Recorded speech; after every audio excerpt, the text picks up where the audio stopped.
Dr. Ron Gold from the School of Psychology at Deakin University in Victoria, Australia. Ron, have we come in a ways in that to preventing the disease? The whole strategy of preventing the disease, is any progress being made with that? Look, I think we've actually done some very good things with regards to gay men, which is my own area of expertise. I think we've got a number of different intervention strategies which make me very hopeful that we have already seen and are going to see some major behaviour change there. That doesn't mean we can afford to be complacent. There are still, it is clear, a great many gay men, and especially I think young gay men, who are still engaging in high-risk behaviours, and will have to keep fighting this particular battle with very great diligence in the years ahead. What do you think of Vancouver? Vancouver is beautiful, and it is great to get it out of Melbourne in the winter. Do you feel the conference was well organised as a whole? Or? Yes, I thought the conference was incredibly well organised. Lots of unbelievably friendly young people trying to direct you anywhere you could possibly want to go at any conceivable moment. Spend that harder money. The organisation of 15,000 people in a conference is no small task, and Vancouver has done it really, really well. The dominating topic was the use of new drugs and drug combinations that seem to offer real hope. Non-nucleoside reverse transcriptase inhibitors are very potent anti-HIV agents. Their present shortcoming is the development of viral drug resistance, but this may be shortly overcome. A particularly promising niche for the NNRTIs may be in their short-term use. Examples being acute HIV infection, accidental exposure to HIV, a particular problem with healthcare workers, mother-to-infant transmission of HIV. In these situations, drug-resistant development would not pose such a problem even if the NNRTI monotherapy was employed. However, it is likely that it would be preferable to use the NNRTI agent in combination with other antiretrovirals. Another advantage of this present class of drugs is their lack of toxicity in comparison to previous HIV agents. Side effects reported have been a skin rash, elevated transaminase levels, and gastrointestinal disturbances. These side effects usually occur within the first several weeks of therapy and may be dose-limiting. The patients, according to the compliance, so on the light blue here you have compliant patients. On the yellow triangles, you have patients that did not comply, and we define that as patients who failed to take one of the active medications for 1 month during the year of the study. And what you see quite clearly is that it doesn't really matter when you're taking nevirapine and in combination with ACT, you're not getting much in the way of suppression. Things are substantially improved when you're looking at DDI and ACT. You notice that there are quite a few points, particularly among the, or exclusively among the compliant patients that are now lying on this line, meaning that patients have achieved a substantial degree of suppression. But notice that there are a substantial number of compliant patients that didn't arrive to that number or to that line, while when you look at what happens with ACT, DDI, and nevirapine in triple combination, you find that there are a whole lot more blue points on this line, indicating that you're getting a more consistent response. There are a few patients out here that didn't arrive to the line, and interestingly enough, these patients tend to be in this tail end of. The theme for the AIDS International Conference 11, One World, One Hope. I'm 37. I would like to see 47, 57, and 67.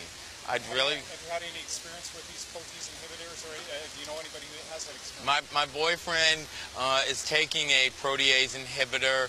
It took us about a month to get it for him. He's had some painful neuropathy in his left side, and we're just hoping that there'll be something else to come along sooner that doesn't have such side effects and isn't so expensive. Neuropathy is where there's pain like at the end of the hands, the end of the feet, and that's what he's been experiencing. As a person living with AIDS, do you feel this new class of drugs is going to make a difference as a whole?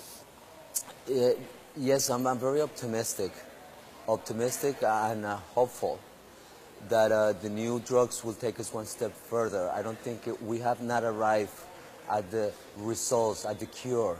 We are working towards, and the combination therapies that are being recommended, I think will take us one step closer. Now, accessibility is the concern. There is the hope and there is the new outcomes of these drugs. Now, how are we going to get to them? Because it's a two-point scenario. One, that there is the research and there is hope. As a person living with AIDS myself, I'm involved in that triple combination. I have felt much better, much energetic. I'm taking the triple combination. But then there are people that are even living within the United States that doesn't have no access. So the question remains, whose world and whose hope? Well, what is the triple combination? Oh, you want me to endorse it? I know the names are difficult. Well, it's been said that the triple combination, and it's recommended that we do AZT, 3TC, and isiquanavir. Therefore, that is one protease inhibitor and two antivirals. Isiquanavir was one of the first ones. Now, now we have more protease inhibitors to choose from. So as long as the therapy includes a protease combined with another kind of antiviral, such as AZT, 3TC, D4T, which it might be the perfect combination. It is a combination therapy, a cocktail. These new drugs or these combinations is really, they need to be controlled. They're very high prices. The cost for a protease inhibitor for an individual for a year can run in the thousands of dollars. How many thousand? It's about $9,000 to $10,000 per the protease inhibitor alone. Now, this can be very alarming because can create, for the insurances or for the departments of health who can go bankrupt overnight.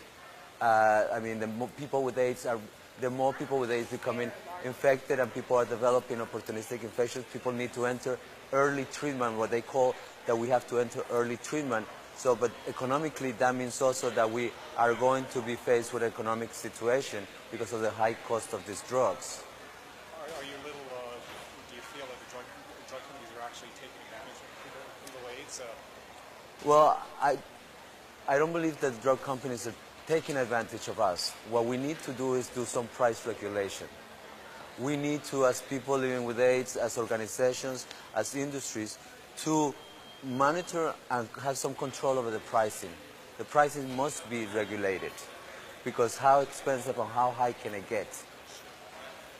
And especially as all of us struggle with gaining access to these new drugs for our patients, I think there's no person who fights harder than Julio for his patients here in Canada. They have just recently completed a study of antiretroviral naive patients with non-nucleoside activities with some very exciting results, and Dr. Montano is going to share those with us right now. Yeah.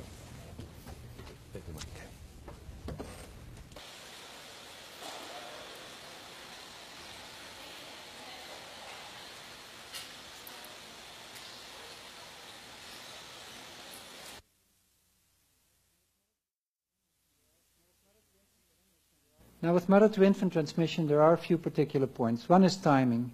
Because of the resistance issue, if you would use these drugs as monotherapy, you could only use them for a very short period, which means you would have to target the use around delivery. Because if you would start too soon, the virus would have become resistant by the time the mother delivers, which is the time that most transmission of HIV from mother to infant occurs. And the drug would be useless. But of course you could overcome that by using them in combination. Well, I think we have seen a lot of encouraging news about these new treatments. And for those people who can afford them and live in countries where the medical system allows them to take them, I think there's new hope. But this is a world conference, an international conference, and there are 95% of new infections are in countries that are poor, and for them these drugs are a pipe dream at the present time. They do not get them. If they got them, if they were to obtain them, they wouldn't have the resources to buy them. If they got them for free, they wouldn't have the medical systems to really get them to the people who are sick. So for them, I think the perception of the conference is quite different. It is like there's a lot of cruelty in that view, in that you have hope for somebody else, but not for yourself. Do you think the drug companies are taking advantage of the poorest and the poor? No, I don't think so. I think bashing the drug companies will get us nowhere. There is, of course, the deeper problem of the lack of balance in economic resources between the North and the South, and the fact that the solutions that we have are necessarily expensive. Even if drugs cost half of what they cost, and drug companies wouldn't make any profits, that would still be much too much for most countries in Africa where most infected people are. So I think for the next conference we'll have to move on to other solutions, cheaper drugs, easier to take, and vaccines. Here he showed you the data that the compliance of the patient helps to determine which of those routes the patient will take. So what we need to do is use this drug, which is potent, and this class of drugs are potent drugs, but that potency is reversed very quickly with just a single mutation, and we have to decide which strategy and how to use these drugs, because once that mutation has emerged, we can't reverse the evolutionary pathway that has been selected. And I can tell you that our experience with nevirapine-resistant virus in patients who have stopped the drug, it's a very fit virus, and the first dozen or so patients we've looked at, none of them reverted in the first year or so being off drug. So this decision of how to use the drug and what strategy is a critical one. I'll stop here and let our chairs decide how we want to proceed. Thanks. Yeah, they've talked about new drugs, but I don't know whether there will be any help to our people because we don't have access to those drugs. I wish we could have access to those drugs. It could help a lot of people in Africa. Are you having a good time while you're here? Yeah, I am. Really good time. Vancouver is a beautiful city.